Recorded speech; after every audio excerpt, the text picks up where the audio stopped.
হে বেটা খিচুড়ি রান্না শেষ, আয় সবাই খাইতে আয়। কই দে দে। খিচুড়ি তো খামো ঠিকই, কিন্তু আজকে যেমনি হোক থালা বাসন আমি দেবো না, থালা বাসন অগদিয়া ধোয়ামো।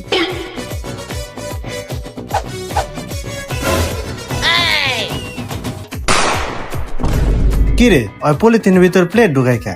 लेकिन ये साला कर क्या रहा है यहाँ पे? বুঝলাম না মই ও পলিথিন দিয়ে আতার প্লেট বান্ধে কে পাগল টাগল হইলো নি? কি রে তুই পলিথিন দিয়ে প্লেটের হাত বানতেছিস কে? কি হয়েছে তোর? তোর হাত কি কাইটে গেছে যে পলিথিন দিয়ে হাত বানতেছো? আরে বেটা না, আমার হাত মুত কিছু কাটে নাই, তোরা বুঝবি না। ওই তুই এটার ভিতরে খিচুড়ি দে। কি এই পলিথিনের উপর তোর খিচুড়ি দিমু? আরে বেটা বেশি কথা কইস না, যেটা কইছি ওটাই কর, পলিথিনের উপরে খিচুড়ি দে। হালাই কি পাগল নি? থাকগা আমার কি আমি দিয়ে দিই। হালা কি পাগল হইছে প্লেটের উপরে পলিথিন বান্ধে খায়?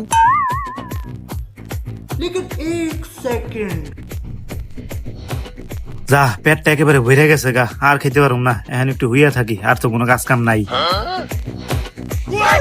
কি রে তোর খাই এমনি হুয়া বলি কে? থালা বাসনে ধুইব কেরা? ওই আসিফ যা থালা বাসন ধুয়ালে আয়। হে আমি থালা বাসন ধুইতে পারবো না, হাসান রে ক। ওই আসান যা থালা বাসনটি ধুয়ালে আয়। কি থালা বাসন ধুয়ে নিয়ে আইবো মানে? যে যেই প্লেটে খাইছে হ্যাঁ সেই প্লেট ধুয়ে নিয়ে আইতে কও। আমি যেটাই খাইছি এটা পুরো পরিষ্কার, এর লিগাই পলিথিন বাইন্দা খাইছি প্লেটে।